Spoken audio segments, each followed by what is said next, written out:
Mbote bandeko langai bon dimanche bisika bozwami pona ba oyo basi balamuki bao balali nanu bolala malamu pongi elamu tango bokola mukabo kuta biso toza deja wana masolo na député lelo toza dimanche toza le 23 août 2020 Martin Fayulu Madidi azongaki lobi bain de foule plein de gens ezalaki vraiment opesi mwa boy akitaki depuis 12h30 Martin Fayulu Madidi n'est sorti que plus tard parce que fallait que bandeko sécurité bazo à disposition pour encadrer bandeko.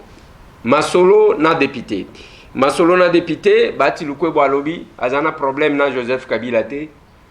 Ezane bato a famille politique na bango ne batiaka songi contre ye. Masolo na député to kobeta lisolo ya stade de martyr bokoyoka ba makamususu tozanango bandeko nangai nazo ebisa bino eza blague te mboka oyo na ebite soki tolinyango te pona nini tokobeta masolo wana parce que tokolobela makambo ya éliminatoire ya coupe du monde oyo boyoka makambo na secteur ya sport masolo na député ebola na Équateur bato bakobeta ka masolo ya COVID-19 eza malamu mais tobosani ke bandeko na biso bakosila na Équateur. Depuis que Ebola est bandaki, dans 3 mois, on a plus de 100 cas, presque 49 décès. C'est quel pourcentage? Nana gobeta masolo mutuazate. Tokosuki sana élément ya Frank Mvunzu. Oyo azali ko réclamer droit d'auteur nae. Ezali ndengwana. Masolo na député. Botika na pesa bandeko tout. Bakola nanga kuna na befale. Bozwa ba mbote bisika bozwami. Ba mbote ebele bandeko tout bokolanda biso na libanda ya mboka boza ebele masolo na député tokopesa bino maloba kala mingi te parce que les ezaka mokolo na bino na ligne na pesa synthèse de l'actualité. Martin Fayulu Madidi azonga kilobi bayaki na mwana mboka Adolphe Muzito batu bayaki ebele kozela ye ndenge bokomona wana c'était vraiment plein, une forte mobilisation. Félicitations à ba organisateur ya accueil à Martin Fayulu Madidi bakena meeting na Sainte-Thérèse. Martin Fayulu comme tout opposant a critiqué la gestion du pays par Félix Antoine Tshisekedi Tshilombo alobeli makambu ya FCC cash balobeli yango mais baza quand même na ba point de convergence eza dossier à Malonda. Pour Martin Fayulu, bandi mamalonda te, ndenge Félix Antoine Tshisekedi Tshilombo boyaki. Donc, il y a quelques points de convergence, il y a quelques points de divergence parce que tout n'est pas si rose. Martin Fayulu a promis aux gens que ceux qui bandeko bayo quitté, nous allons marcher sur le palais du peuple. Donc, je pense que c'est presque le même langage. Na bandeko oya kashi batambolaki, o babimisa kinzembo ya boma député, tika policier. Eza yango te. Boma député, tika policier. Boma député, tika policier. Kama nzembo wane botamaki mukolo bato batelemelaki ezaka makambo ya malonda oyo eye kobimisa boma député tika policier. Masolo na député parce que ezana ba makambo ebele ezalaki ko salema bandeko na ngai. Quand le peuple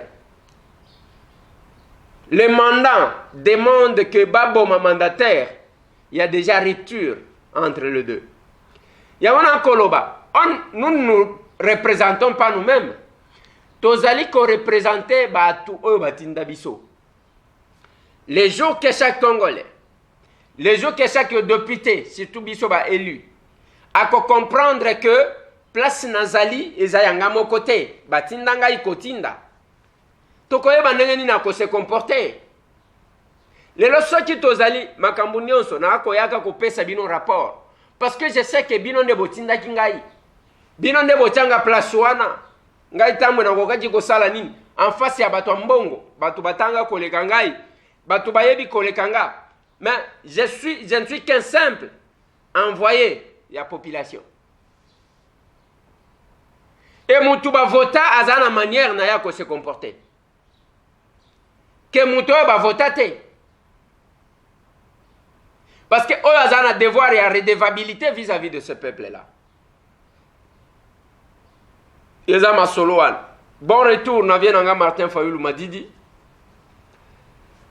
Après ceux qui 5 mois libanda ya mboka a retrouvé kama moya ya Congo oyo. Yango na sepelaka na lobaka pe na bandeko na biso ba libanda. Ndeko na ngai ezana mboka okotikala kozala leze lokola mboka na yo te. Mais pour to changer situation en mboka, il faut to sangana. To zala bomoko. Oya kofinga na moyen te lelo. Société o ba bengi Mara, o ba installer na Rwanda, o ekosala. C'est la première société en Afrique na biso pour na kosala ba téléphone, ba Android. Toko bana kosomba ba téléphone wana o basali na usine moko eza na Rwanda na minere na biso. C'est parce que nous sommes distraits. Bako kende, je vous ai montré l'aéroport ya Rwanda. Natali Sibino condition. Natali Sibino ndenge batie même ba robot pour la pandémie. Mais pas na biso. On ne fait rien. Tout a été hypothéqué. Bambongo ya bago passe. Natali Sakibino. On nous déclarait $1 million par mois pour toute la République. L'aéroport Nyonso ya Congo. Bago passe. Maintenant, il y a côté Lissabino qui après vérification. C'est le côté international Yandji c'est 3 millions par mois. Mais mon travail à lobby, Eliezer, ce qu'on a lobby, ce qu'on a parlement au Salakanini. Papa, quand tu n'as pas sala ya parlement na Salakanini te. Des formations natanga politique. Après, naza chroniqueur politique ya bamboule belé. Avant que ngamo kona comme député.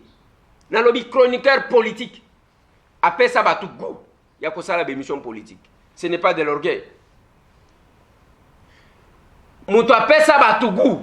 Il y a balon na polémique à musicien à Kisasa. Ba quoi makambo sérieux, makambo politique. Mais c'est tambo. Oko sepelananga, oko boyanga, mais ça reste là.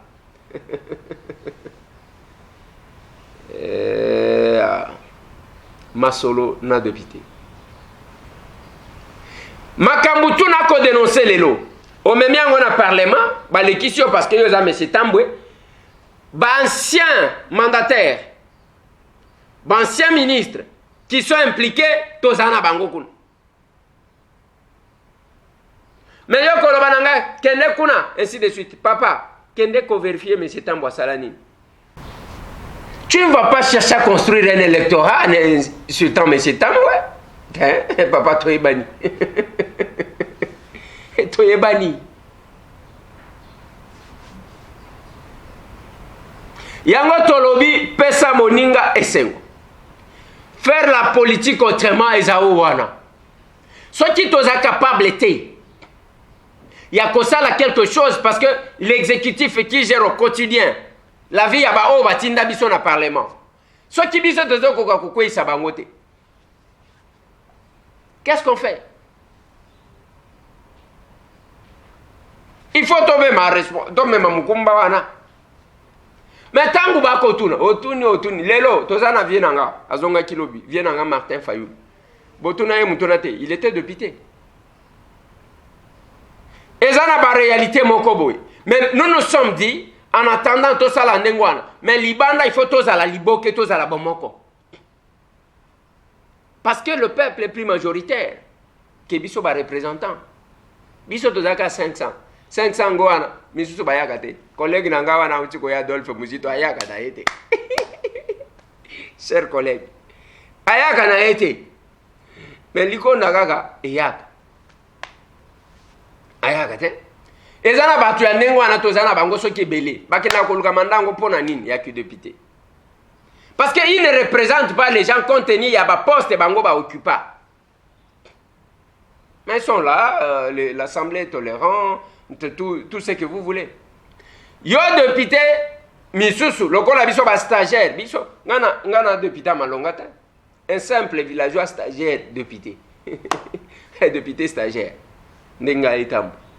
Yo s'absenter selon le règlement intérieur. Yo s'absenter 3/4, il y a session. Bapembenize yo. Aux ala lisu député te suppléant na ya place.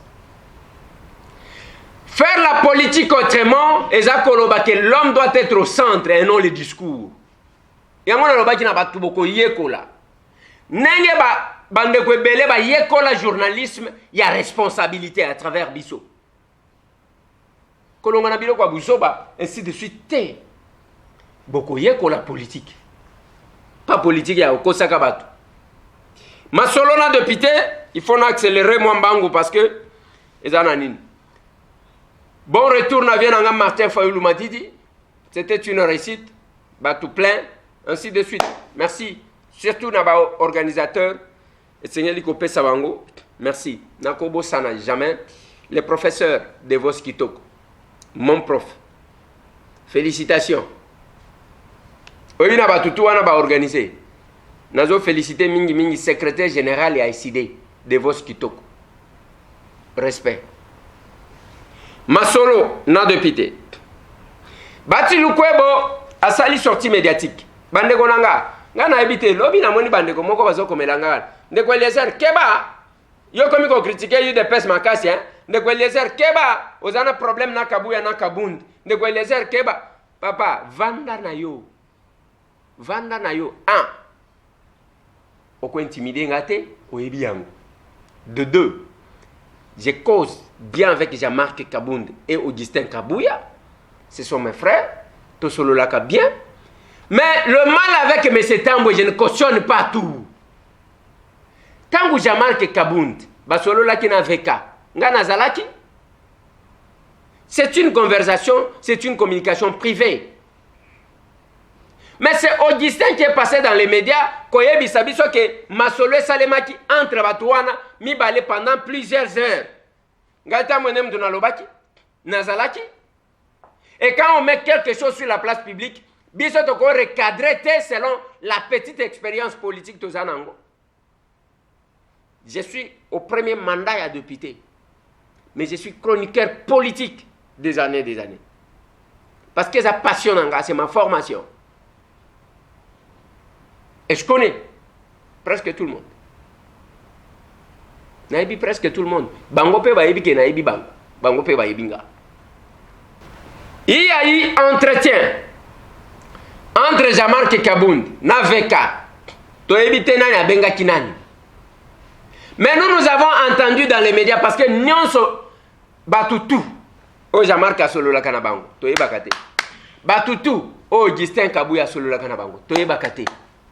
Batutu ngaita mwena solo la kana bango. Boyebite.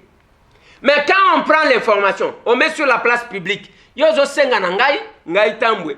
Je dois me taire, je ne dois pas parler parce que ceux qui n'ont lobby, yo koloba nanga keba.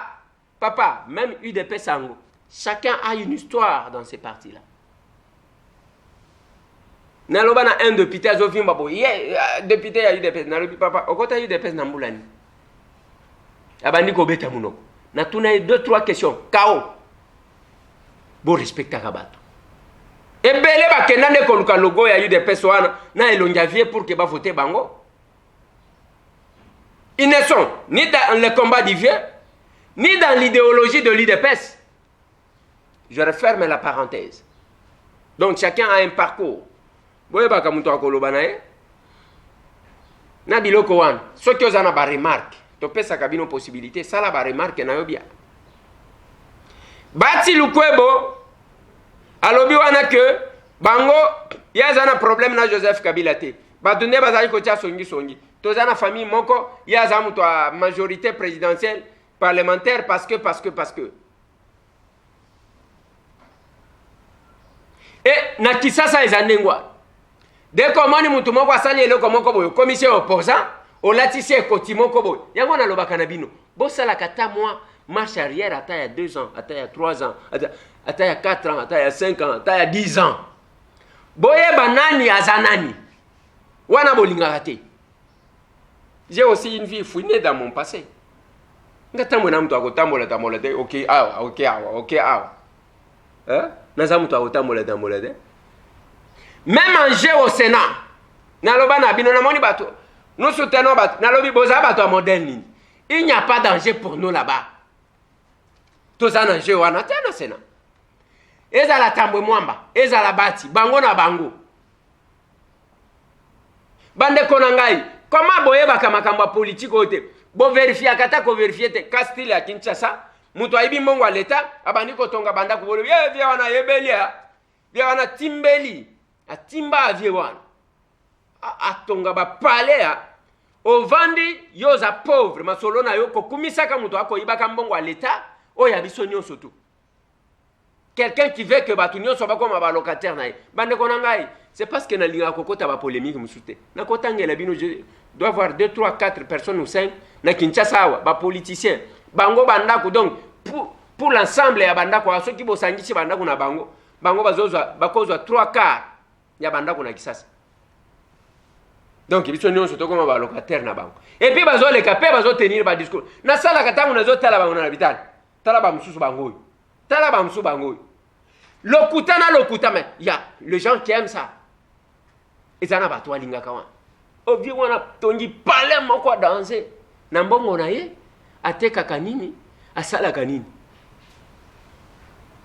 masolo je parlerai toujours ebola yeko silisa bandeko na biso na Équateur biso wa silence radio tozolobela ka covid bandeko na ngai pendant 3 mois on a plus de 100 cas na Équateur. Le problème se pose, problème à Banzela. Surtout que Bolawane bandeli na mbandaka, siko batu bako bimabako ke négociation biloko parce que na mboka bakoya boye al batie batu en quarantaine et les quartiers ainsi de suite, soit baboyi batu mboka wana ba bima. Mais pona mbandaka il y a un problème, plus de 100 cas, 49 décès. Batu bazolo bate. C'est quel pourcentage? C'est presque 40%. Ya bandeko na biso wako kufa. Biso awa. Ce que moni mutu. Oh, distraction. Yosko ya so les akanini. Les akanini. Combat job. Combat cop. Combat business. Combat affaires. Yozwa. Rien. Il y a vrai combat. Et ça compliqué parce que pour na bato se déplacer. Nzela ezalaka na mbandaka te. Il faut muto akota bateau. Bateau ngo ya modèle nini, soit un hélicoptère. Pour na équipe kaka yake ya riposte pour que bakende koluka ko sala quelque chose. C'est compliqué bande konanga. Na ligne na aborder question ya stade. Ya élimination ya Coupe du monde. Likambu ya stade bande konanga na koya kozongela makambu ya jia francophonie, ne vous en faites pas to bosanité. Je serai coupable so ina ebisi binote. Éliminatoire wana ekozala entre biso awa na Benin. Mais d'ici le 20 septembre, ezana équipe ya inspecteur oyo ba koya ko contrôler état ya stade na biso. Mais état ya stade na biso ezana etani. RDG ezana ndenge nini? Okokuta stade de martyr wana toilette ezate. Pelouse ezana ndenge zawana. Okokuta bakiti ezate. Tangu bakoya kotala biloko wana ekokite bande konangai. Bako délocaliser, bako déclasser ekozala soni pona biso parce que ba okateka na ngambo bakena Brazzaville. Biso tokotikala toko milela. Tomoni awa dossier ya mama Bijou Ngoya na président ya Sénat. Pona kamwa place wana ya batu soki combien? Ba sénateur bazala soki 118 je crois, 118 119. Et 4 millions de dollars. Alors que actuellement soki 4 millions wana bimi bande konanga stade de martyrs. Et kozala bien et kosila lelo tozana problème wana. Nous négligeons tout.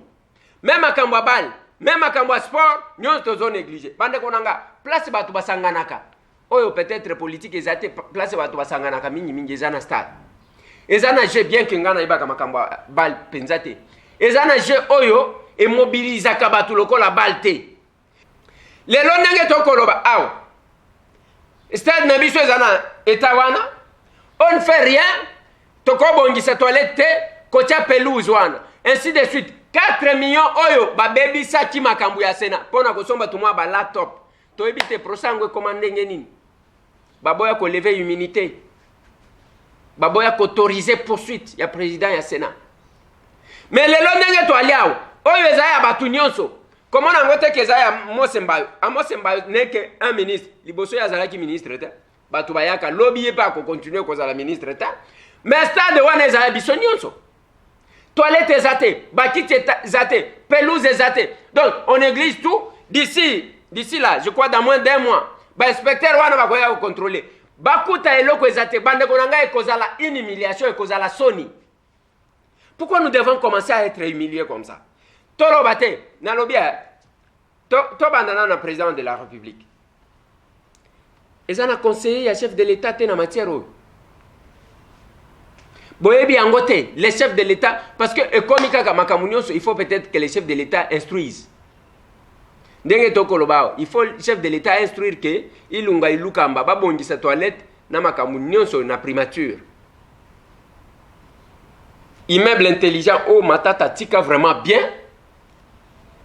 kuna na primature batu bazalaji kokene kokanga ba photo ngana kota kuna te kama tata était là na ebité lelo nyonso ekobeba okokuta minda ezate kenota la ba ascenseur mususu na immeuble intelligent wala ebujaka nango lisute to kenda na ba biloko ya ba immeuble royal o babongisa tala ozokende peut-être na 7e niveau ascenseur ezo sala te obandi ko escalier yo wana ozotoka eza soni et quand on essaie ya kolobango non les gens ne comprennent pas et ça quand même compliqué bande konanga makambo stade eza soni bande konanga ba congolais boye ba yango d'ici moins d'un mois tokozala ridicule parce qu'on va délocaliser oyo match éliminatoire tokokati ko profiter to silisa babiloko eza biloko na biso pour que tu vas respecter biso et kozala soni yango lobby na kozongela makambu ya je ya francophonie na kopesa bino détail oyo na ye kozwa na makambu ya kotonga bandako na ozongela comme je dois vous donner le temps botika na nous pesa bino temps et surtout que lelo toza dimanche église et sezongi na yoki babandi wana babafle bandi kobeta tozwa bino avant que tokende mais ekozala soni ekozala soni soki to raté occasion oyo parce que tolingi ko bongisa eloko na biso te tolingi to banda kozwa ba message na bino ndenge toyokanaki lelo dimanche ezaka mokolo na bino. Espérons que l'église ne va pas trop nous déranger parce que déjà tokoyoka bambunda ibandi kuna libanda voilà tozo ndeko liboso. Allô ndeko Désert ezanga ndeko Fabrice Chimanga depuis les États-Unis. Bonjour ndeko Narobia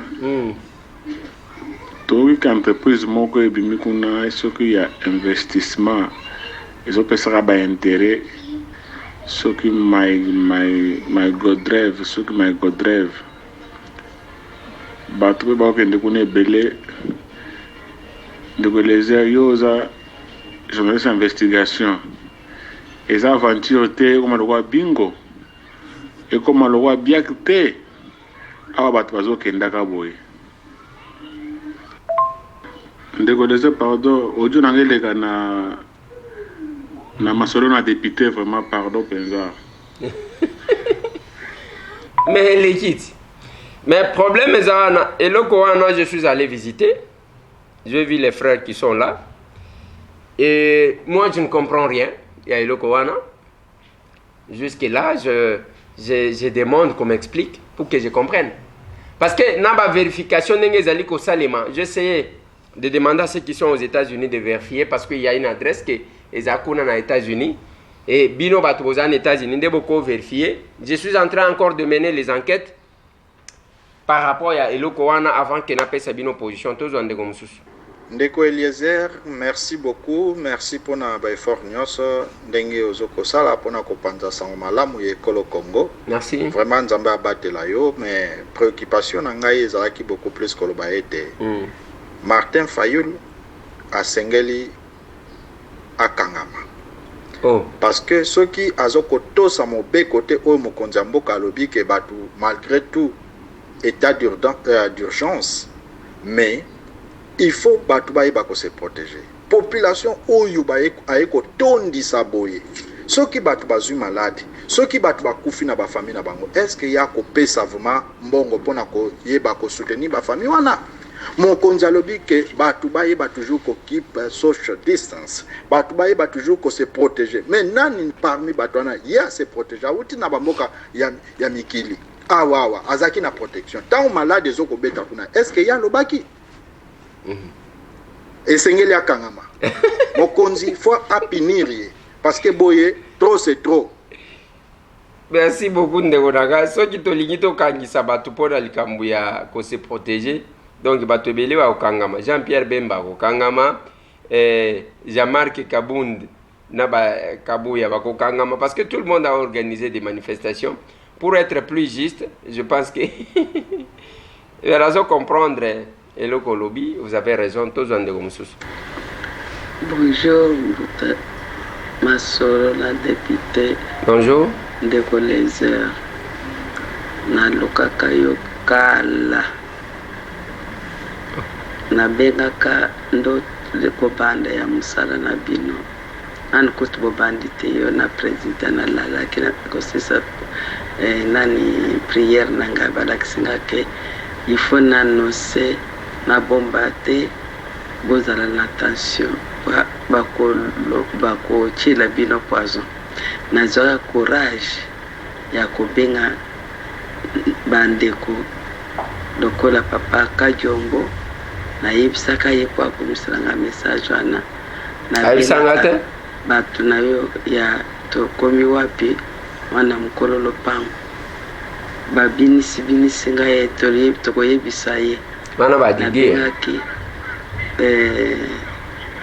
Gipumba ndeko Lije Gipumba na yebisaka ye ndoto wana me koma kepana yote na mikolo nyonso na mwana musala yo salaka epesa ngai sengo na ndenge esistaka olakisike ozana bolingo ya mboka na biso naza congolaise ani koloba kombola ngai te mikolo ya liboso na koyebisa yo aza makambo ebele ya kosolola nayo oyo eza très nécessaire mpona mboka na biso yango soki ozwi ojo na ngai oyo salisa ngai naza na posa na yo makasi tosolola bye. Nasali tu mpona ntinela ojo ero oyo mpona aza na posa kaka ya koyikutana na yo yango wana natindeli yo na ngonga oyo. D'accord. Merci beaucoup. Ciao. Merci beaucoup maman na kobenga yo bongo tomeka kosolola ndenge olobi problème eza te tozwa ndeko mosusu.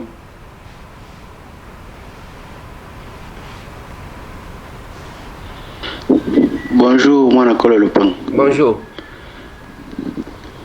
Naza na problème moko. Naza mutuna moko na lingina repa. À propos ya makambo ya INSS, atuna kia fa passer. Azui nini réponse te. Muntu po azo matricule INSS, il faut à peu près combien de mois pour place biso toujours ça là. To sali plus de 3 mois et demi pendant to bandaki msalango. Mais makambo ya INSS bazo kata mbongo bazo continuer nazana nini na matricule te. Atuni likamwana adi na pesa wa dossier na nganyo so complet. Babe fona pesa msusu. Oh na pesa ki monani te. En plus, tozo wana neti ba masha moko ezo sali. Ah to lingito to tuna lisusu. Ba biso kutu keno so bo déclarer lisusu na zo zololina GM. So ba wiki muta déclarer makambo wana lisusu ya INSS. Ba ko licencier sans préavis. De na ningina eba mutuna na ngaya ngwana de na ningina eba procedure ezalaka ndenge nini ndeko na ngai bako banda kokata yo mbongo te soki oza na numéro ya INSS te. C'est le numéro qui permet ya ke oza déjà nango et puis mbongo yango ya INSS bakatelaka ngo nini bakataka pour que tango koma mubange ya ekozala lokola ozali ko épargner mbongo oyo kosunga yo na kimubange eza te que bazokata pona kolia. C'est parce que des fois dans notre pays makambo ezo kende à l'inverse tozwa ndeko mosusu. Hey Eliezer. Oui. La situation ici à Goma devient de plus en plus difficile. Qu'est-ce qui se passe? Pouvez-vous en parler de temps en temps pour inciter les autorités à bien vouloir faire leur travail ici? On souffre de Eliezer. Merci beaucoup mon frère, mais il fallait nous donner tous les détails possibles par rapport à la situation là-bas à Goma. Et je pense que les clubs Tokomi Wapi là-bas ne nous donnent pas ces derniers temps assez d'informations. On a tous un des Gomsus. Allô, moi la Kolopango, bonjour. Bonjour. Bonjour. Zamba Pambola, papa Nangai. Merci. Azaka Sozo Lexa, personne avec handicap, papa, Maëmi, Suitanganga. Surtout mokona monaka osali mpona mwasi osindi na bano ya mibali oyo ya mobali Giovanni wana papa nzambe apambola yo nazalaka na mposa osala eloko wana me makoki kanda ezalaka te me nzambe asunga yo abatela yo bomoi eza molai makasi un jour nzamba kopesanga makasi ata participation na mele losambo nazalaka na toujours losambo ngai mama filo nasepeli koyo komona oyo osalaka nzamba apambola o papa apambola libota na abatela yo monguna pusa na pembeni na tamona te na kombo na Yesu amen. Merci beaucoup maman bosambelela kaka biso parce que tout ce que nous faisons là eza na batumité mais kovimba na ebité eza kindoki to ezani ezovimba yo pona nini parce que tolobi kaka pesa moninga sourire. Ba personnes avec handicap n'ont pas droit à la vie. Les orphelins là bazana droit à la vie te yo kaka o vivaka. Ou bien to tika la tozo finga na ndenge balobaka awa oyo ba spécialiste ya kofinga oyo. Nous devons passer de la parole à l'acte. Ndi yango tozoloba tozonde ko mususu. Bonjour ndeko Eliezer. Bonjour. Natindela message ya parti Angola ndeko Gilo. Twende. Nabi bonatali olaksi baninya ba image bana na makolo bandicapé nabi pona biso Angola pona sa contribution a tozaka na izinye basa ba prothèse to ko contribuer est-ce que za na agence to ko tchabilo ko aujourd'hui pona osunga bande kwana. Bon deuxième point ezali Fayulu na mozito en tout cas bazo convaincre ngate. Bazo bato batenaki dire na Félix balobi ba message moko ya tribalisme lelo enkasayen kota bandu ndaza bienvenue. Da bango Fayulu fallait corriger loko na bizo basala ye. S'il y a moyen il faut benga makubenda bato la muka matoyo. De sorte basangisa bato no ba diviser. Parce que même yeso pe Fayulu azo pouvoir nga basa lote. Voilà, ndekonanga d'abord ya liboso pona kotinda biloko ba prothèse wana ozomona ngai pe nazali kokanisa lokola yo nazali komona kokanisa ki okosoma onkaka ne wana non, il y a vraiment une procédure bakosala ba examen bakotinda tokotinda mutu na consultation basali examen basali ba radio nde ba prescrire eloko nini kosalema basali saka onkaka ne wana te. Et aussi pona kotinda biloko ko utangola ngana yeba kangola te papa na yeba kangola te. Nasina ki Angola je crois par 2 fois et je connais pas du tout l'Angola bino ne boza kuna boyibi ba agence oyo yaka na Kinshasa oyo lobi ya Martin Fayulu na muzito ke bazo convaincre yote et discours ya tribalisme tout ce que vous voulez ndeko nangai eza biloko ya pamba même ndenge bazo sala wana. Prenons l'entourage de Martin Fayulu. Kitoko c'est un Kassayen, Kalele c'est un Kassayen, Jean-Félix Senga, c'est un Kassayen. Donc, tout à nos hommes, on a besoin de téléma pembeni. Et pour la plupart, moi, je ne sais pas comment les gens doivent se pencher sur les considérations tribalo-ethniques.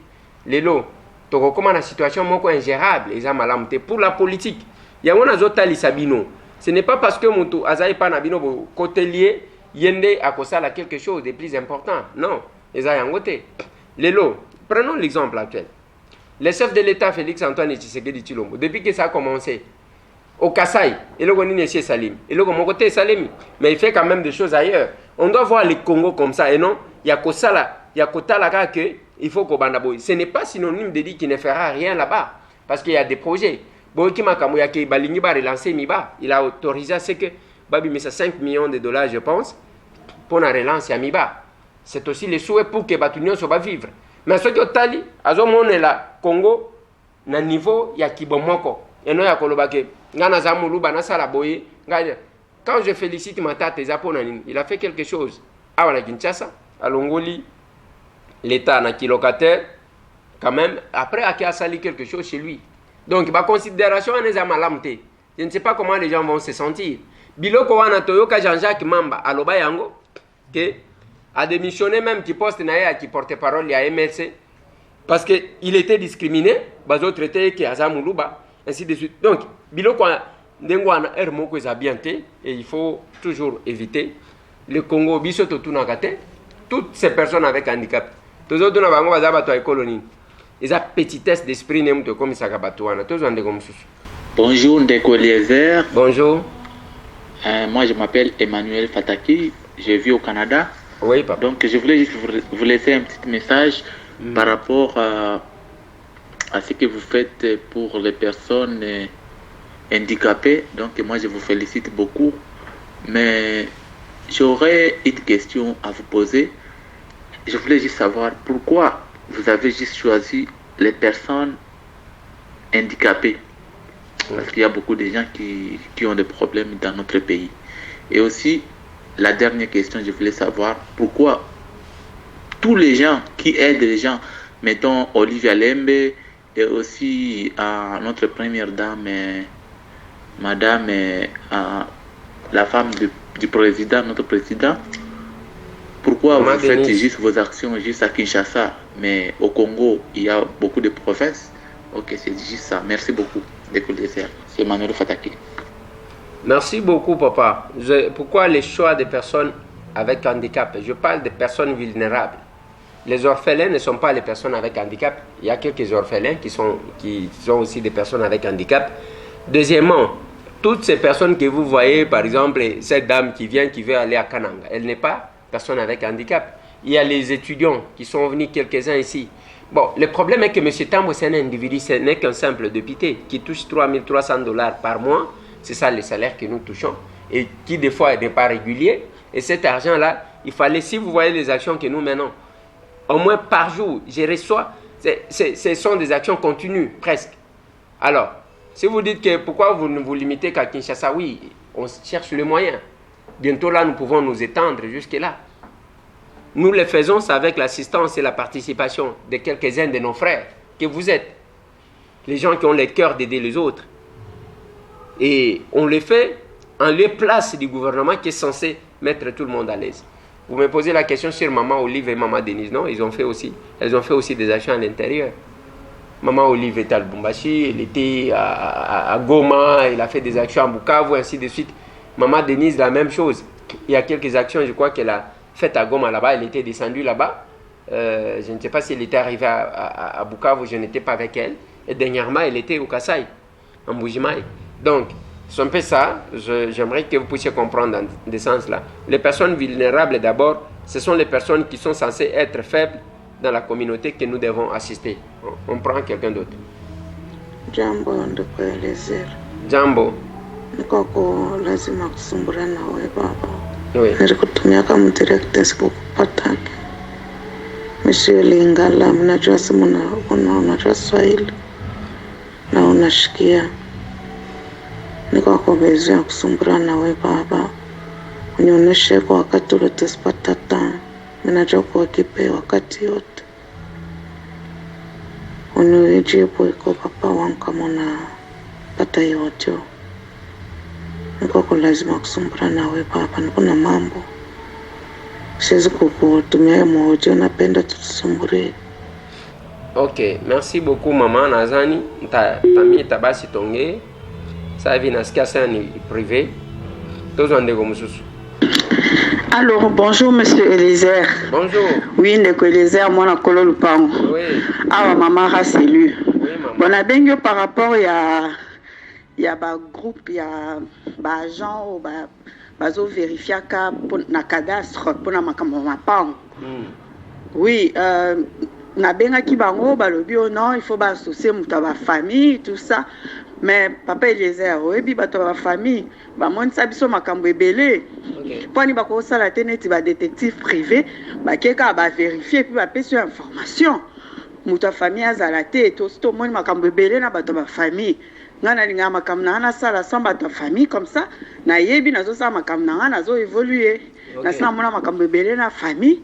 Alors na lingi ba sala neti ba détective privé au pesi bango adresse au pesi bango makamdianso bon ba ke ba vérifier ba le résultat pas ni ba nka ba associer muta famille. Merci beaucoup pour la makamdianso za ko sala. En tout cas éveil patriotique yo la musi posa ya ko sunga baninga posa ya ko sunga bandeko ko pesa mutu sourire wana eza eloko monene ozo ko sala na communauté na biso na moni se koti pe batu. Merci, continuez kaka nzamba pambola yo apambola batu nyonso bazo pesa baninga sourire. Bonne journée, au revoir depuis Belgique. Ok maman, je pense que ceux qui ont estimé que Eko Salema sans la famille, problème est athée. Oko Solorana Bango, Bako Sala ya Bango, Bako Salango sans problème, maman. Bonjour Ndeko Eliezer, na linga kina loba pour la conversation ya Kabound na VK. Il y a quelques membres à UNC, Bayaki Kota la Jean-Marc Kabound pour changer cash et comme plateforme électorale vu que réponse Ezalité Yango VK à intervenir personnellement. À part ça, VK prisonnier spécial, il s'inquiète pas, téléphone, message, je crois que Elalaka et pas Inaye et Zongaka Natongo. Ok, merci beaucoup, mais le problème est que leur entretien ne devrait pas être mis sur la place publique. Tous en dégommsus. Oui, allons Ndeko, bonjour Ndeko Eliezer. Bonjour. Ezanga Ndeko en Allemagne, nalingaki na tuna yo lokomoko. Yo zalaka na komba o milobaka oza muto ya nani olobaka oza muto ala moka meto tala na ba komba na yo ozo défendre vérité, ozo défendre ba valeur. Mais foyo lutile lo azo kende kaka na ko défendre Kabila. Yedeki nini akoyiko kende ko critiquer Tshisekedi gazali ko violer constitution o gazali ko longola ba juge ndenge nini. C'est que Tshisekedi azali nani foyo azaka ka mutu akabila akosaka biso ka lingi peuple. Est-ce que za malamu biloko wana za bolingo wa Congo? Est-ce que mutu alingaka Congo akoyiko sala eloko azo sala wana ko biyebisa peuple n'importe quoi wana zodo? Ok, merci beaucoup Papa Nangai. Place Wananga na éviter ceux qui viennent anga Martin à l'obéla Kiangonini parce que nomination à juge ils allaient que déranger FCC. Mais lui c'est un politique qui n'a évité pour Nanini à opter pour cette position là qui s'approche de la position du FCC n'a évité. Tous en comme sous. Bonjour honorable Ndeko Eliezer. Bonjour. Je réponds au nom de Ben Kabongo. C'est depuis les États-Unis d'Amérique, à Dallas, que Nazotine de le message. C'est juste pour vous passer mes encouragements personnels parce que c'est que vous êtes en train de faire Pesa Moninga sourire. Écoutez, nous sommes tous appelés à le faire parce que d'une manière ou d'une autre.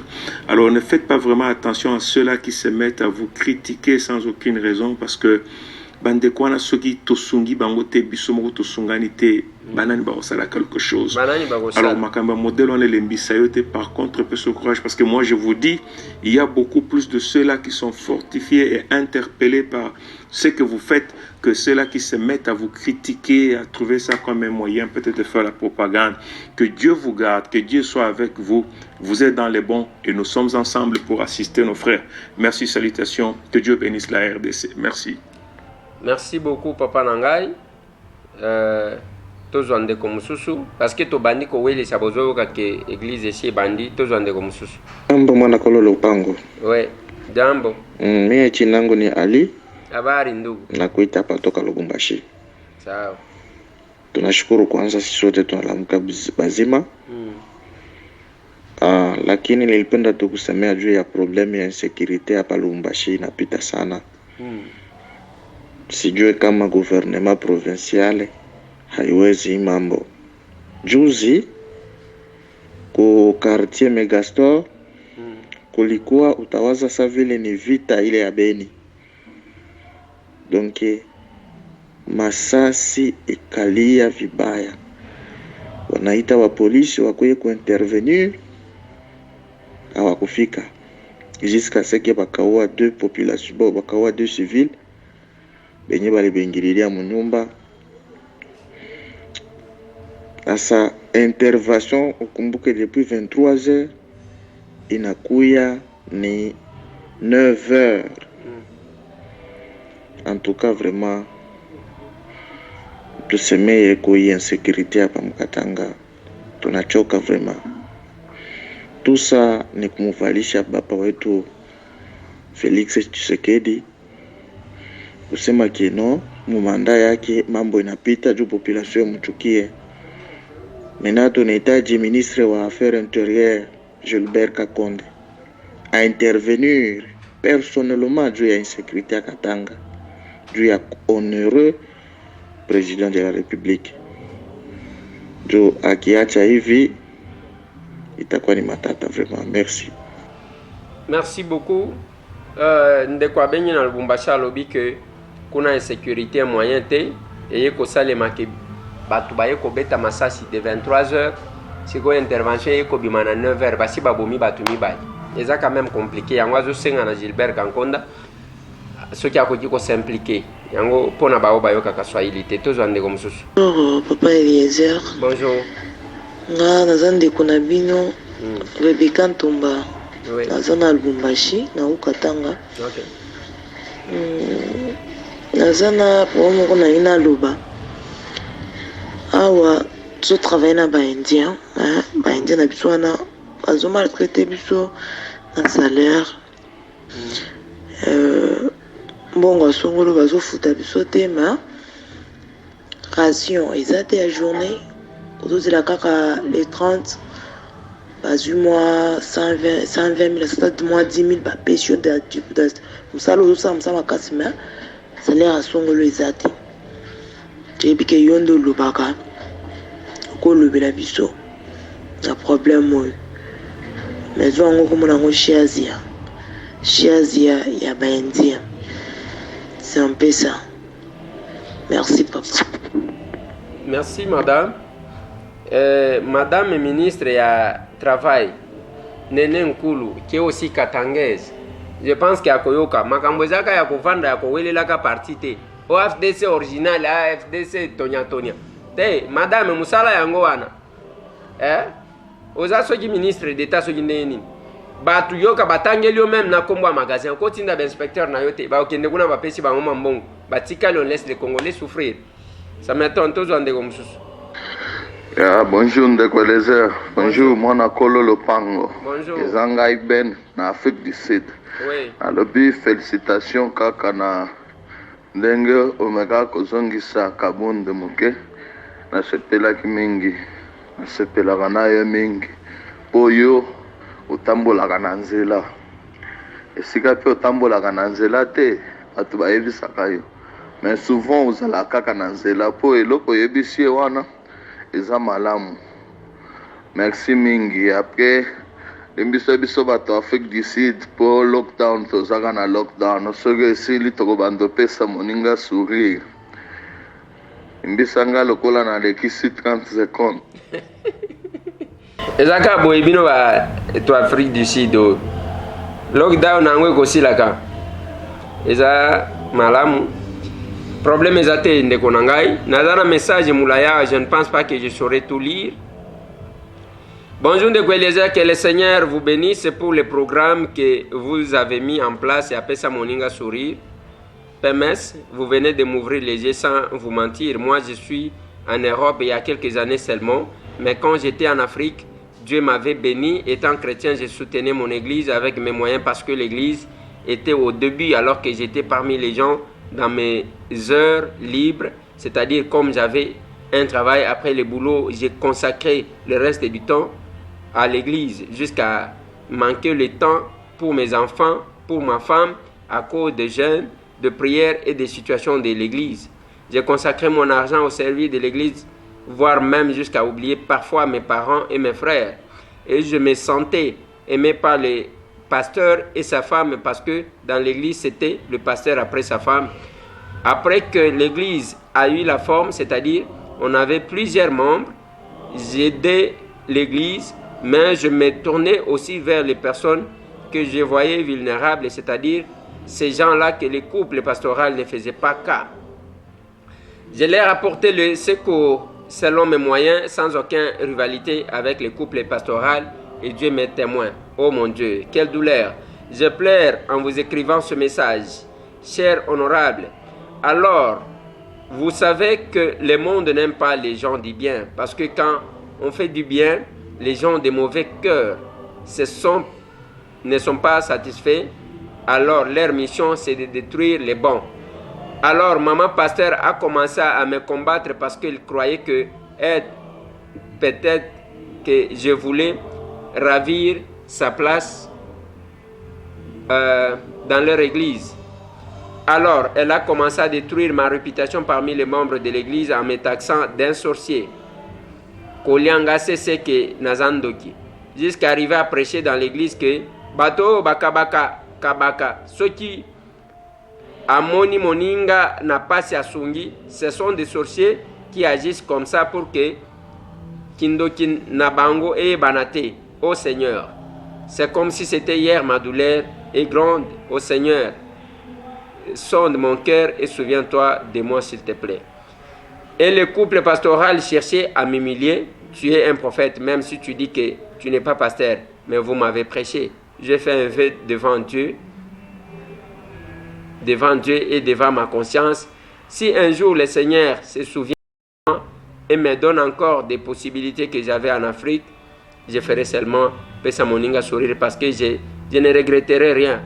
Heureusement que je faisais aussi quelques Pesa Moninga sourire avant. Sinon aujourd'hui, je pouvais dire que je passais mon temps pour rien dans cette église et mon regret serait grand. Je crois que je pourrais encore payer la dîme, mais dans quelle église? Voilà comment nos pasteurs escroquent les gens tant que Bazan a besoin et que c'est toi qui peux soutenir. Quelle flatterie! Tu peux même oublier ta famille si tu n'as pas de l'amour pour ta famille. Mais quand ils ont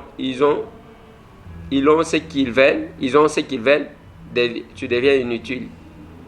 Si vous pouvez lire ce message sur votre chaîne et dans ma solona député, et que ça va bien peut-être que quelques-uns, oyo bazana maboko ya ba escroc ya ba pasteur mususu ba kofongola misu. Merci pour toutes les prédications, mon cher député. Vous prêchez mieux que beaucoup de pasteurs. Que Dieu vous bénisse et qu'il lui souvienne de vous chaque fois qu'il y a une réunion à Mabé et Salamanabutu, ton amour quelque part. Que le Seigneur protège ta femme, tes enfants, tous ceux qui te sont chers. Merci beaucoup. Si histoire naïe, est-ce que j'ai à commenter? Je n'ai pas commenté. Nous courons derrière les tantos de Gomsus.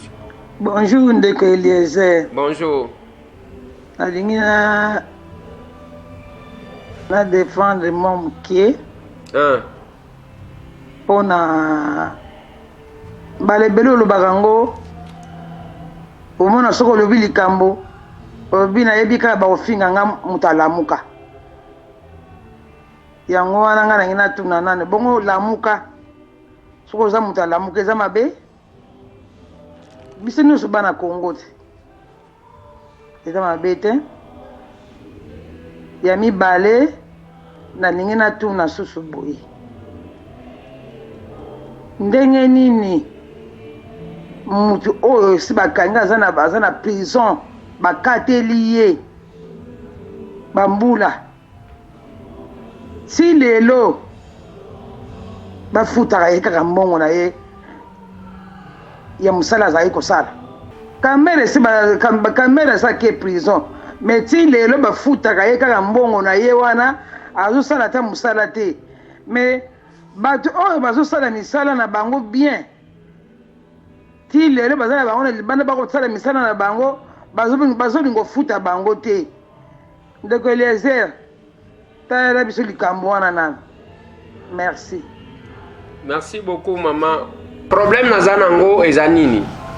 Nga naza na position moko boy so yo komie pa bato alamuka balobi aza mutu a Félix. So yo komie pa bato a Félix alongwa kuna mutu alamuka. Bazande ngwana. Les gens ne supportent pas la vérité. Et ngai nazaka flatteur te mabe soki euti quelque part yango na lobi. Na discours ya vie nanga Martin Fayoul. alobaki bien. Maintenant OK okota makambo ba juge aujourd'hui une position proche à FCC parce que bato ba sepeli na likambo ba juge wana te lokola ba FCC bazate. Il y a eu même un audio, il y a Lambert Mende. Mais quand vous venez vous prenez une position qui s'approche de là, et ça comme centriste tonné. Bon quelque part là ça ne va pas. Les gens aiment bien les flatteurs. Les gens aiment bien les flatteurs. Tous on est comme ça. Ndeko Eliezer, bonjour. Bonjour. Ngai ndeko na yo filote alimasi na fane na nisi. Nalingi na tuna motuna pona makambo etali passeport. Depuis société soki Semelex oya Belgique wana.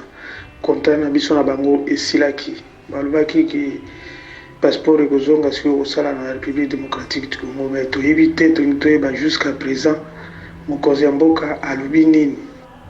Topea na bamboka tika tozali na mboka bapaya ba dossier etelemi parce que sans passeport okoki kosala eloko moko te. Alors toki toyeba soki bozwi quand même suite makambo ya ba passeport ya sika balobi nini soki besoin d'information omeka ko indiquer ngai. Merci. Merci beaucoup ndeko na ngai na nazwi information en progression te je savais qu'on travaillait sur ça mais jusque là nazo ebate soki et Zandengeni, je vais continuer à vérifier. Tozwa ndeko mususu. Eliezer, honorable. Oui. Dans la pose pour la commettre au sol, on a un dossier mon voyage. Le coup là, on a image la TV, la mission là. Moi, bana, on va dans ma quantité. Je te parle pas au fait. Sokuna monani na mwa babilamba ya misager ya basekome nakoki kobanda kotindela yo yango me bakoki sikoyo kofuta mbongo bakarton eza te. Eske oza na bato awa soki nakangi bakarton wana nakoki kotindelaka yo epengemi eke opesaka réponse s'il te plaît. Ope soki olingi okota na contact nanga asenga nazali na Paris nazali na France na ville ya Beauvais soki moyen ezali okota contact nanga ke toyeba nini tokokana kosala nga soki namoni na biloko natindeli yo napesi na bato na yo oyo bazala awa kosa bango bakoki kosacharge nango. Merci beaucoup papa nanga pona makambo ya ba carton na bilamba en tout cas na loba yango nous nous contentons ya biloko oyo ici komi awa tozape na makokite ya kofutela biloko ça c'est un. Deuxièmement pona bilamba je dois vous informer que la plupart tozu ba carton outi na jifema ba carton wana soki otali bilamba ngwe ko servir bana te eza bilamba ya mikolo bilamba ya bon yango tozali commettre l'accent sur ba chaise roulante babeki babiloko oyo ekoki koservir bato ya nini parce que bilamba nous en avons ici hein? Mais ezo servir penza bana te oyo esengeli kosala parce que même s'il faut faire quelque chose je pense que le faire ici c'est beaucoup mieux. Tozwande comme ça. Oui honorable bonjour. Bonjour honorable ndeko Eliezer. Oui. Bosambu sikombo honorable na Congo. Sikoyo namoni ba mususu neti yo il faut boboya okombo honorable. Hein? Na honorable Christelle pe aza honorable. Ah honorable na Congo. Honorable ozela nini po pesa moninga sourire et comme parti politique. Parti politique pesa moninga sourire. Avec comme devise gouverner le Congo autrement. L'homme au centre de la politique. Le Congolais au centre de la politique. Au fait, moi je pense que Ngunga Ekoki pesa moninga sourire comme parti politique. Pesa moninga sourire. Ok, naza parmi les fondateurs, Nazoya, candidat 2023 à la députation provinciale. Ok, merci. Merci beaucoup. Pesa moninga sourire s'il faut que ça la ONG parti politique et kozala nandenge mususu tozwande mususu. Bonjour Mundeko Eliezer. Bonjour. Nazo bengo depuis Katanga na Sakanya. Vraiment numéro na yo oyo ya Airtel. Eza na Airtel Mani puisque na kosa ela kopesa motu sourire ata na 1 franc na ngai nakozwa nakopesa ata motu sourire s'il vous plaît soki eza na Airtel Money oyebisanga ya sakanya wana kutu eza nango bien ndeko na ngai numéro na ngai eza na Airtel Money kaka au plus de 143 998 311 332 eza na Airtel Money tozwa ndeko mosusu. Bonjour ndeko Eliezer. Bonjour. Ngai mama Charlotte. Oui mama na bengio s'il vous plaît tolobaki message na Canada. Oui. Na yaki nde kotambola na confinement. Na kala mingi te na ozonga mboka nazolobela pona mwana yango ekasanzi Christelle aza impoli aza na respect ta mukete pona première dame ndenge azofinga première dame afingi nanu mama na ye respect ezate mais pour la correction ngana osepela justice esala musala nango parce que injure ezalaka na ba juge bakangelaka yango makambo asali wana esepelisi biso ata mukete justice esala makambo ya Christelle wana nango ikasanji. Merci beaucoup maman tozwande comme sousou. En tout cas on ne saura peut-être pas terminer audio nabino l'église et là vous sentez que nous faisons déjà émission en difficulté tozwande comme sousou. Eliezer, bonjour. Bonjour. Bon, là, 3 points seulement, il y a comme ça un petit remarque. Donc, premier point, mon histoire, mon tatini, mon faut opérer ça, moi, acquérir l'expression, que voilà, mon toujours, mon point, mon à la cire, que mon est comme une destination, parce qu'Internet, comment escroquer ma carte, c'est ma case à trop. Mon cybercriminalité, comme ma case sur Internet.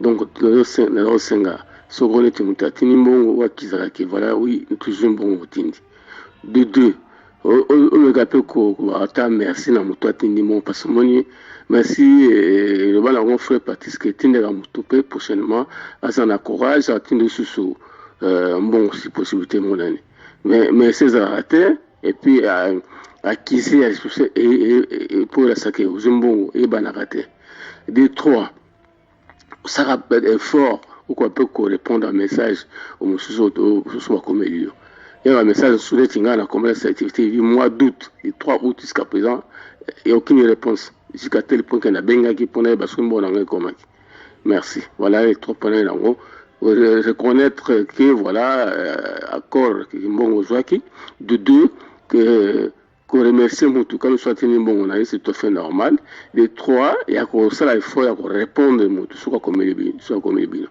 Merci Minki, en tout cas, ciao. Merci beaucoup, Papa Nanga. Je pense que, comme on a eu ce monsieur, dont Garacia Makese, au Tindamongo $50, je pense, si je ne m'abuse pas, $55, j'enregistre tout, hein, papa? Mais quelque part là, Ekosenga paie que Bochanga a difficulté, hein, Okolimbi Sangai, franchement. Moko abenga kinga tinda kimbongo $30.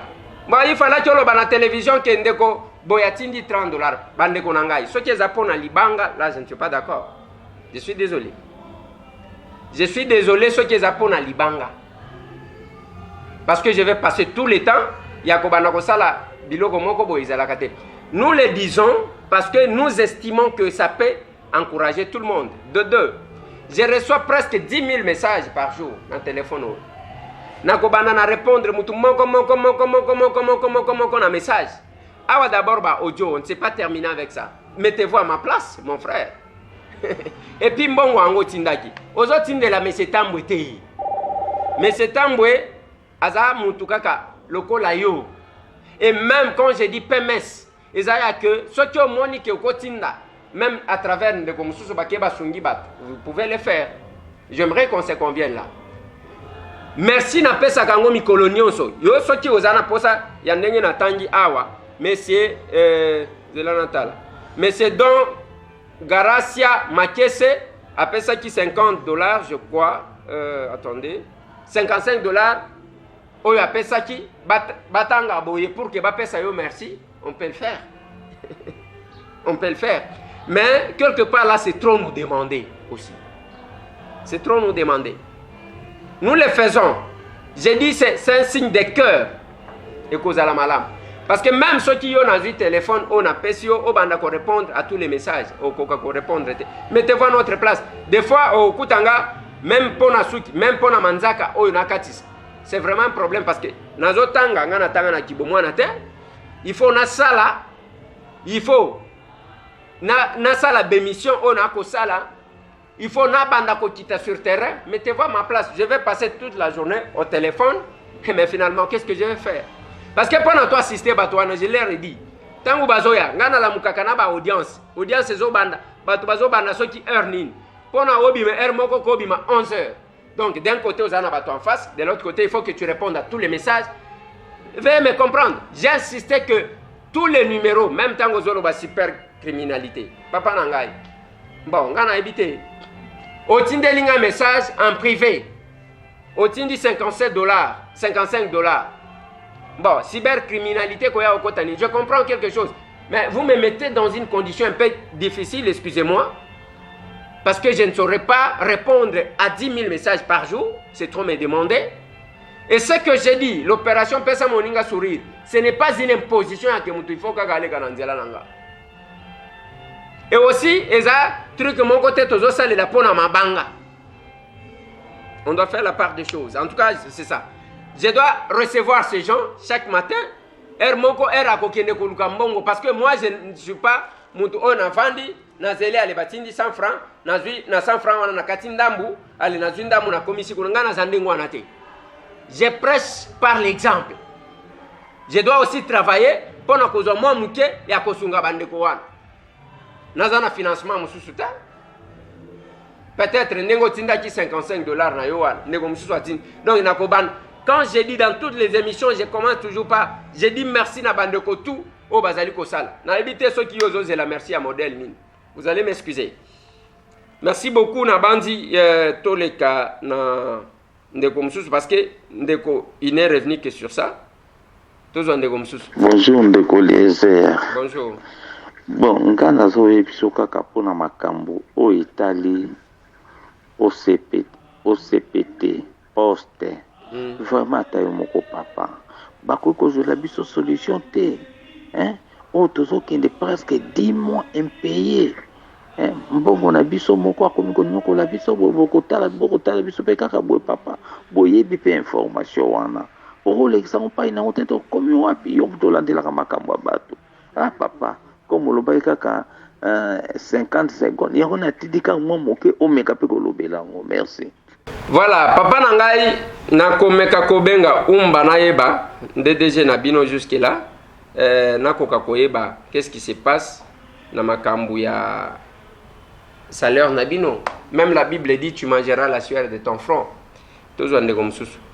Bonjour ndeko Lézer, zanga ekalo fiscalo star. Bonjour. Vraiment nzambe kaka apambola yo na oto zo sala ezomona na miso ya bato ata banduki place bazali bango moko bazomona kino o aza muto ya kotoshiti. Nalingi vraiment na participer ka par rapport ya makambo oyo ya première dame oyo abandi na ba association na ya ko remettre ba carte de soins na ba théâtre. Vraiment biloko azo ça les a bien, mais pourquoi abandi na ba théâtre o baza ba normal? Il faut aller kutu biloko na banda nango ata na ba personnes vivant avec handicap ya Congo mobimba. Et l'ingaki ça la poids makasi parce que bah personne vivant avec handicap baza bato baza trop léger et puis trop rejeté na famille. Mais awa il y a bandina bato à théâtre au monte que ezana ngona impact te OK bato à théâtre baza bato ba voyager baza bato baza bien et bato baza délaissé yé batikeli bio charge nyos mobim vraiment. Bo pesa kata bango ba ide bino bato bozwaka moi temps ya muke ya kosolola na bango. Merci beaucoup Ndeko Nanga. Je pense que la première dame est consciente de ce qu'elle fait. Elle a placé à Poneli Yangoana. Bon, il y a quand même les gens qui l'ont conseillé. Mais ceux qui ont tali batu ya ba théâtre wana bango moko wana kaka ndomoni maman Olive azaji komema bango. Je ne sais pas si on a dit que ceux qui batent dans le secteur wana ndeko sala. Je ne sais pas. En tout cas, je ne sais pas. Tous en ndeko msusu. Bonjour ndeko elezea za mama eme na Canada. Bonjour mama eme. Ndeko elezea na biso nazali koyebisa makambo ya douane na Congo. Oyo ekomi kindoki. Papa, mwana na nga oyo ya mwasi aza kaka na 20 ans. Mwa mosala azwaka atindeli ndeko na ye azobala. Atindeli ye afuti ya $400. Biloko ya $15 atindi na DHL. Biloko ekei kuna, ekomi kuna na douane bazwi biloko. Balobi ke ifo bafuta $500. Ata balobaka douane na Congo yango ekomi likambo nini? Carton ya 14 kilo moto afutela yango $500 américain. Oyo eza likambo nini papa botala ata likambo oyo vraiment botala yango. Eza pasi penza. Eza pasi papa. Toye te eza nini Congo. Merci beaucoup maman. Nasima bakoyebisa biso ke mongo eza te, c'est ce qui nous fait mal. Bongo yango wana place ezokende toyebi te tozwa ndeko mosusu. Bonjour Ndeko Eliezer. Bonjour. Bon dimanche. Merci. Ndeko Eliezer, nalobi boye ba église oyo, je menai la réponse à ma question. Pourquoi tozala na ba église ebele ba congolais mosusu bazaka mitema mabe, surtout ba politiciens ba bomaka balala na bango normal. Parce que ba boutique wana ya ba église wana nde tiaka bango likolo. Imaginez-vous, la Bible dit la justice élève une nation. Parfait. Justice est condamné Kamer et Lebi Kamer Aza Moyibi. Aïbi 57 millions. Quand même, l'Église catholique a le bien qu'on disposé avocat, défendre yé, télémina triomphal, bazo sambela. Est-ce que bazo sambela contre la Bible ou soit bazo sambela contre naïbité sentiment? Antichrist, Ezate o ba pasteur ba kosaka biso que non l'antichrist a des cornes, a des dents, il est comme ça. Ba antichrist ezande ba église wana. Tala biloko bazo sala. Antichrist à l'encontre de Christ. La justice élève une nation. Bino bozo sambela po ba casser décision ya justice wana. Ba antichrist ba église. Merci, bon dimanche. Merci beaucoup Ndegolanga, mais olekisi minute yope. Bonjour Ndeko Eliezer. Bonjour. Émission na boso na politique. Eloko nga komo na ndeko Israël na Cape Town. Nalandaka yo mikolo nyonso tongo pokwa. Na sepelaka tozotala pendeni toko chape maboko na pate po eloko yango oyo osala ezalaka yo moko te. Oyo bakapesa moninga sourire.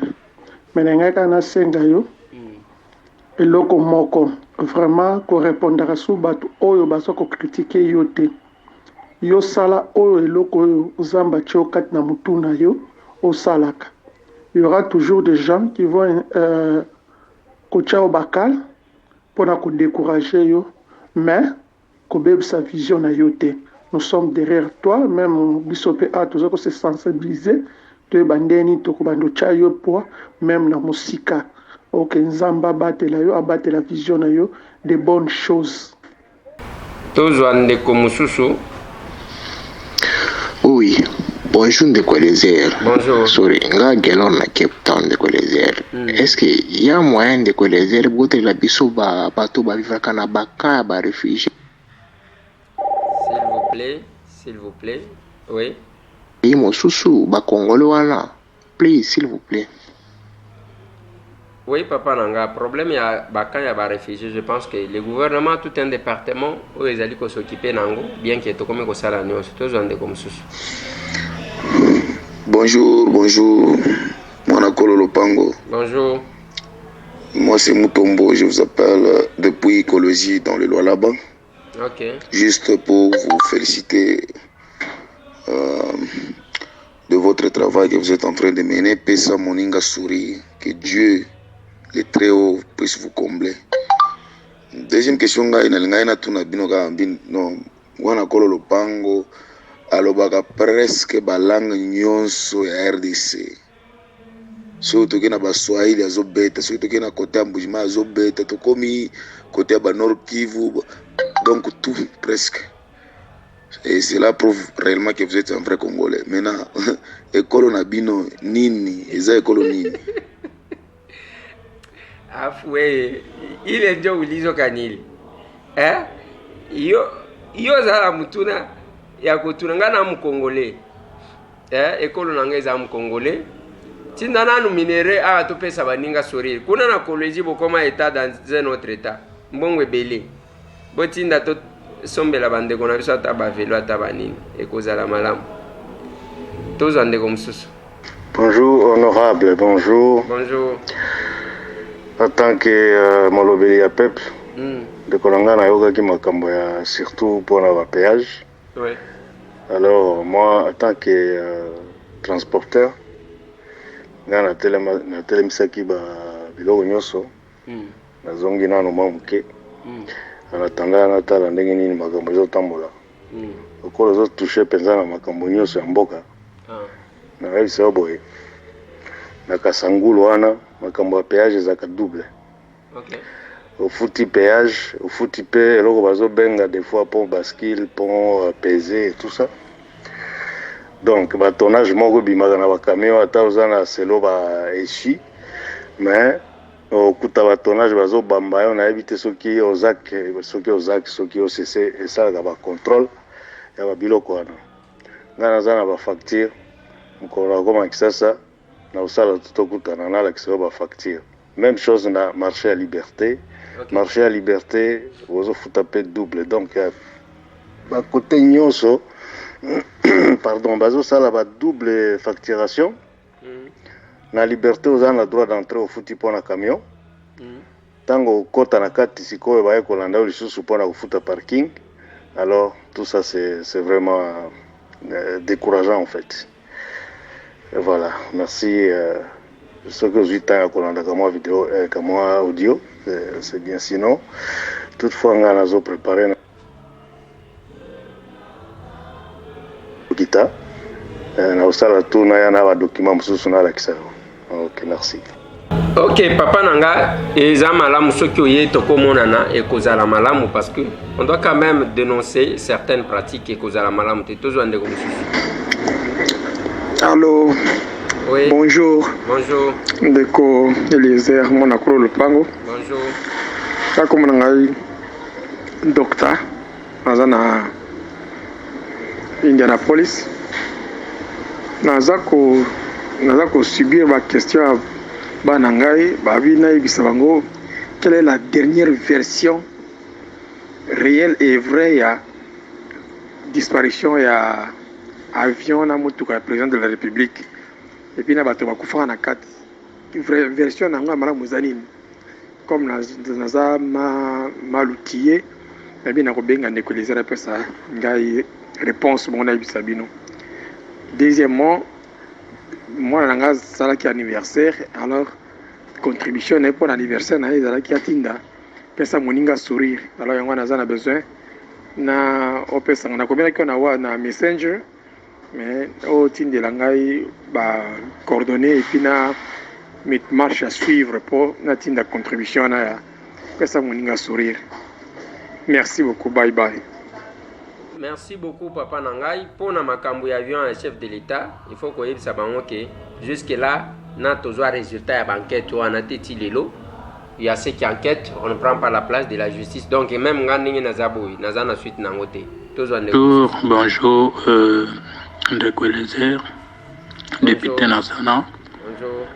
C'est moi, Rigoberto Condé, j'appelle de l'Angola. Oui.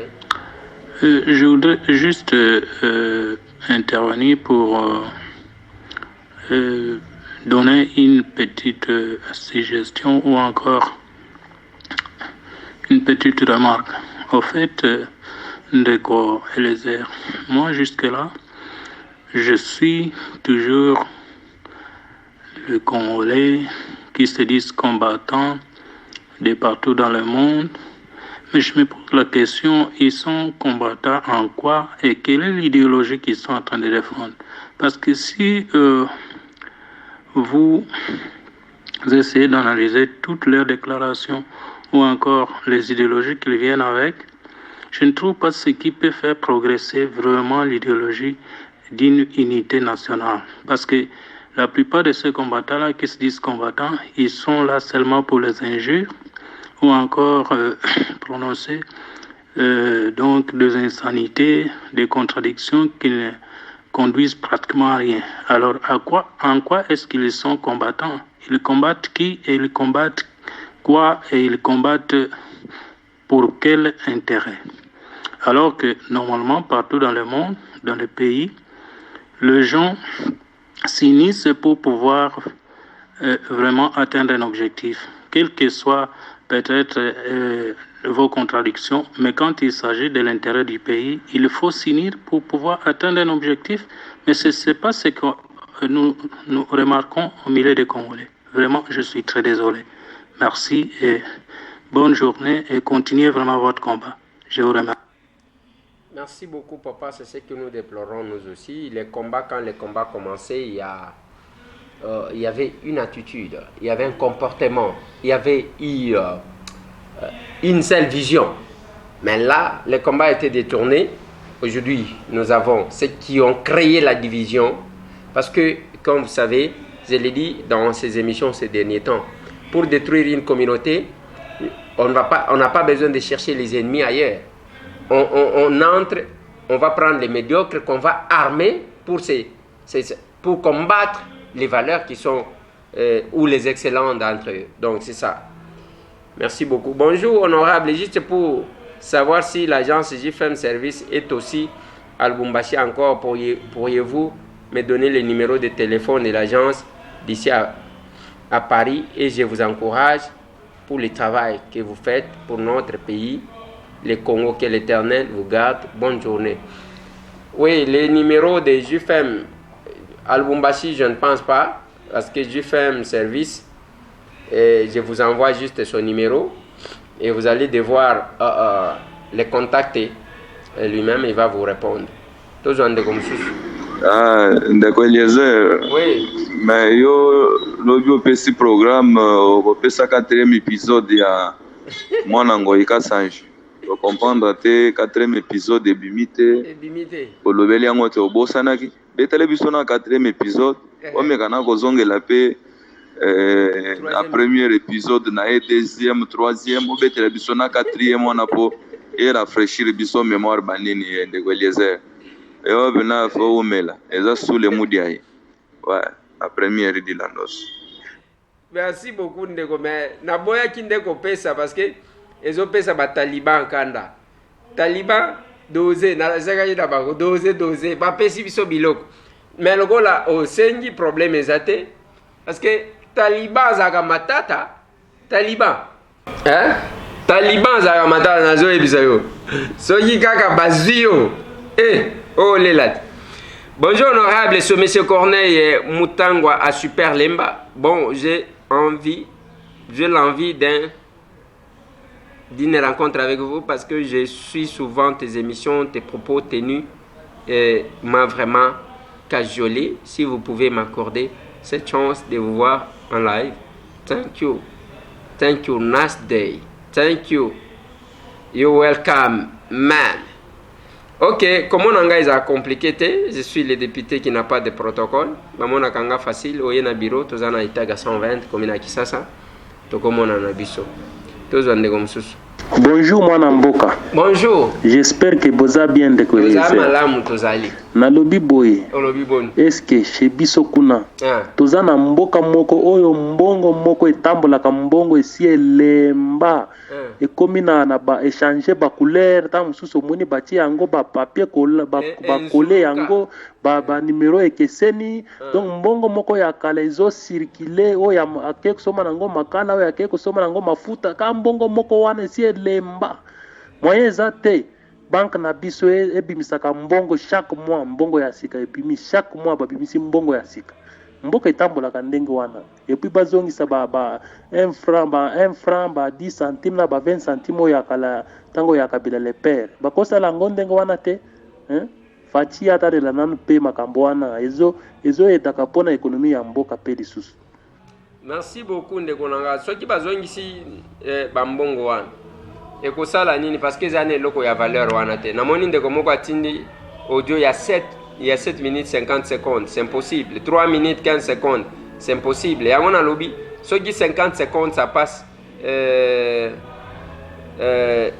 facilement. Il y a un moment bateau. Bayebaka, awa, muto alexaka minute, toto le raka izakaka, muto moko boyebi komo de nani. Avange natanga. Alors, je suis en train de voir. Ok, tous en déco. Bonjour, Ndeko Eliezer. Bonjour. Ezanga Maman Marie à partir de Londres. Oui, maman. Na epite soki message nangi ko tangema. Nalingaki natuna Ndeko Eliezer. Uzalaki ba révélation ebele ndenge olobaki mpona colère ya Christelle Kassange. Mais nakanisi obosanaki eloko moko ya lobaki. Na yebite soki obangaki kozala na problème nango lisusu comment alobaki makambo ya muto ya swanaki na papa na ye mpona diamant akufaki. Oui, oui. Donc eloko wana oyokaki yango te. Nayokaki. Et puis nalingi nayeba eloko mosusu. Jamal asalaki alobaki ya bavoka na ye balobaki kazwaki 3% ya mbongo. Est-ce que ya contrat ya 3000 maisons ou bien ya contrat ya 1500 maisons? Bon, merci et bonne journée. Au revoir. Merci beaucoup maman. Toyoki ka ndenge avocat na ye wana lobby a précisé te soki 3% eza ya contrat o wapi. Oh lobby ya déclaration na lobaki na bino yango na lobaki na bandeko nanga bataliba na lobby doze parce que bango massage zongi babandi ko beta passage ko leli na lobby ba pesi biso biloko asali na avec okokufa muto asakana na papa nanga likolo ya diamant akufa na ebite quel mouche qui a piqué et cette députée provinciale en tout cas na ebite tozo ndeko mususu mbote mwana kololo pango mbote député na biso moko tozalaka na Congo. Ouais. Eza bobele yo Ndeko Eliezer. En tout cas tosepeli na misala ozali kosala na ngana tuna kaka eloko nini ezosala ke pose ya kamere babanda koreporte yango air nyonso. Est-ce que eza nde tozoyoka te badili na bango bakoki kosala bazoluka moyen nini balibere kamere yango esala ke pose ya kamere ekomi bapusa lelo bapusa lobi bapusa lelo bapusa lobi. Na habité vraiment mais quand on colande l'élection likambo wana toyeba pourquoi bazopousa poser ya kamere. Merci. Merci beaucoup Ndeko Nanga. Et ça sur le plan forme, c'est que je sache, c'est ce qui est officiel parce que mosusu wana ya senga na habité mais ce qui est officiel c'est par rapport ya saisine nde yango ezo salema bazali ko harmoniser, c'est sur le plan forme. Mais ce qui est ba politicien baza compliqué tous en ndeko mosusu. Bonjour Ndeko Eliezer, nga comme na mama giki na Allemagne. En tout cas papa, sona nina tunaka yango banda président biso abandi pouvoir oyo. Tokende presque 2 ans. Makambo oyo ya ba étranger, ba libanais, ba indien, ni bazomonisa ba congolais passé. Azomona ngote. Vraiment, azomona te. Pour azwa décision moko boye que non attaque ba indien là bafuta bandeko na biso congolais ata $5 par heure. Et senga nini? Et senga loi nini? Merci maman yango moni même ndeko na Lubumbashi tindeli biso message azali ko insister ministre biloko ya changa ya bato ya FCC bango ne ba en place ce système là c'est un peu compliqué tous en ndeko mususu. Ouais, bonjour honorable député Eliezer Tambot. Bonjour. Merci penana musande ozosala na kopesa baninga sourire. Tozosepela na yango mingi ezosala bien de tozomona nzamba kosunga biso nyonso tokozwa makoki ya kopesa baninga sourire. Na ngana tuna geste kozonga ya Fayulu na Muzitu bauti na bamboka oyo ba corona ezalaki makasi.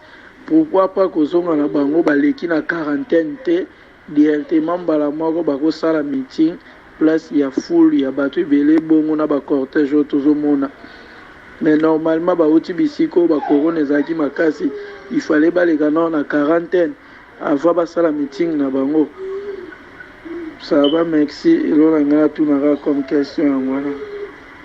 Merci beaucoup papa nanga politique est compliqué les leçons qui bazuka Fayulu wana na Muzito ke bokende quarantaine et kobimaki bazali komiser les oppositions les andengo en a quelque part là il y a des choses qu'on tolère et puis les systèmes à contrôle na aéroport na biso zappé malamuté nous avons toujours déploré ça Mais si on commençait que par Fayoul, ça pouvait mal sonner parce que Batiaga Lissou bateau en quarantaine. Donc, ok, tous on sera obligé quelque part là de. Il y a obligé quelque part là de stopper parce que le message de l'équipe on a pour nous répondre. Vous voyez, les temps que nous prenons ne fait que pour nous audio. Mais ce qui est ça, vous comprenez oui, bonjour Ndekonanga, président de office à partir à France. Oui. Merci mingi na makambo sozo sala pour namboka na biso. Peko banga kelo côté ba balinga selo mabe. Nzambe akubanda continuer ko batela yo, mais balinga selo mabe akutindaka toujours moto moko a protéger yo, a sauver yo. Eloko ami balé ongina lo ba makambo etali mwana ngoi kasanji. Alors makambo wana il faut ici la namboka na biso au moto a postuler un peu partout. Pas membre de la famille naie à chaque bango na ba poste partout. Moi si naie sénateur, il moko député national, moi naie député provincial. Tout wana yango mona ba désordre wana parce que azamuto azala ki lutter ba cheka kawana azakuto atana mutu te. Alors il faut makambo wana ici là. Oya misato vraiment l'état na biso a fungula ba dossier pour l'ambert menda yebisi biso ke ba tout batangisa makiola ba congolais il faut ba samba. Alors a fungula ba dossier pe bana sankuru pe nazo bana bino to aider l'état to fungula ba dossier na ba crime ezo le kana baloja poto yebi banani bazo commettre ba crime wana banani baza à l'auteur ya biloko wana banani bazo tinda ka bato babo makabato. Alors l'ambert mende mutalo biango to aider l'état na biso to fungula ba dossier wana pour bakanga bango. Merci. Merci beaucoup Ndekonanga, je pense que nous devons terminer tous en déco. Bonjour Ndeko Lézère. Bonjour. Ningina tuna kaka. Tango Martin Fayulu azo lobaki Félix azo violer constitution chaque jour. On a connommé ba juge ceci cela. Ezaka ka motema mabe na ye ou bien ezaka ke non a se pelisa Kabila. Et puis azasi makabila te. Oto yebi ke muzitu ti lolo azana Kabila. Mais hier azana muzito wana eza moté mabe ou bien eza ni oyo lobi que non on ne peut pas s'attaquer à Fayulu si on s'attaque à Fayulu c'est-à-dire baza bakuya kuya ce que yende ngazo s'attaquer na Félix boye eza pona ko sala Kabila plaisir et bitende mutuna na ngai na c'est la réponse. Merci eza désir en Afrique du Sud. Merci beaucoup Ndekonanga eloko ngana loba eza nini omoni tangu makambu ya lamuka. L'opposition était unie. Tozaka na triomphal là. Tangu baké na Genève, on a divisé l'opposition. Et kuna batumiso bakoti. Oyo tsoki tali mutu abandi ko attaquer Félix. Ko finga Félix tongo midi poko nazo seka. Mutu so pe abandi ko finga Fayulu tongo midi poko nazo seka parce que ces deux voix là peuvent converger. Mais la communication vient dans Martin, l'objet là qu'on a comprendre c'est cette position là sur les juges qui est une position qui favoriserait, qui renforcerait la position, il y a Bandeko, il y a FCC. C'est ce qui est quand même bizarre et compliqué.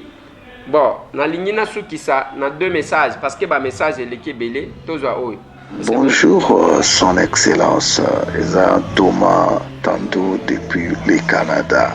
Nalinga ina confirmer le cause sala moto singela zalo centre. Il y a politique à Mboka et c'est ça. Ozomona omonitant balobi ministère et la ko servir. Il y a un ministère de santé pour ba servir mutu. Tous un ministère d'éducation pour ba servir ka mutu. Tous un ministère nous c'est juste pour ba servir mutu. Ensuite tu as la Yesu Christ mona na Nzambe. Akitina lola pour aya ko servir. Donc eloko lobi wana papa nanga oza 100% la raison. Donc il faut ba politicien na biso ba changer modèle na bango, modèle a changer kaka ndengo zo sala wana honorable Nzamba pambola yo. Merci beaucoup. Na lignina suki ça c'était prévu na zo Mamuchabu mais Mamuchabu lelo na lukirukie na zo mona été Mamuchabu. Mamuchabu lelo lobité. Mamuchabu azate alors na lignina suki ça na koyebi sabino eloko moko ya liboso na chananu mwana mboka Frank Vunzu ndenga ko réclamer makambo na ye. C'est depuis 2005 que Mvunzu Makumba a conçu au profit de la Banque centrale du Congo le plan comptable décimal et guide sectoriel de banque commerciale. Œuvre d'esprit et propriété intellectuelle, ce travail n'a pas été payé par la banque. À l'entendre, tous les arrêts de justice congolaise coulés en force des choses jugées qu'il détient n'ont trouvé gain de cause.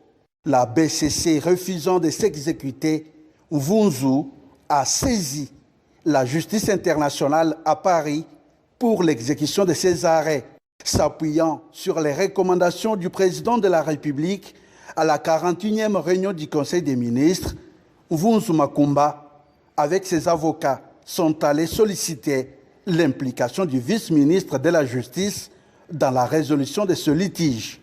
À ce jour, c'est le seul plan comptable qui est utilisé par la Banque centrale et malheureusement, il se fait que toutes les actions menées devant les cours et tribunaux congolais ainsi que les décisions qui sont maintenant ce qu'on appelle res judicata, donc on ne peut plus revenir là-dessus, n'ont pas toujours reçu exécution. Nous saisissons cette occasion pour féliciter Monsieur le Président de la République, chef de l'État, pour cette initiative. Nous sommes venus rencontrer Monsieur le vice-ministre de la Justice pour que nous puissions voir la faisabilité de pouvoir obtenir paiement de cette créance. Maître Bernard Takaï Ngumbi a promis d'examiner minutieusement ce dossier en vue d'une suite satisfaisante.